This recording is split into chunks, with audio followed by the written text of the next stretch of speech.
evaluasi Natal bagaimana, karena perintah Bapak Presiden semua menterinya nggak boleh keluar negeri. Kartanegara itu memang kami punya agenda rutin. Pak Ketua-Ketua Umum Partai Koalisi itu selalu bertemu Bapak Presiden, dan waktu itu kami bersama-sama Bapak Presiden datang untuk sekaligus menemani Bapak Presiden ke acara Natalan.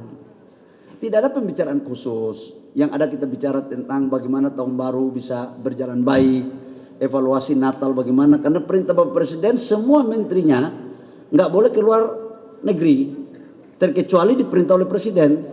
Nah, saya kebetulan ditugaskan untuk mengurus BBM, gas, kemudian gas LPG, kemudian listrik, mengurus gunung-gunung berapi, kemudian mengurus pergeseran tanah longsor.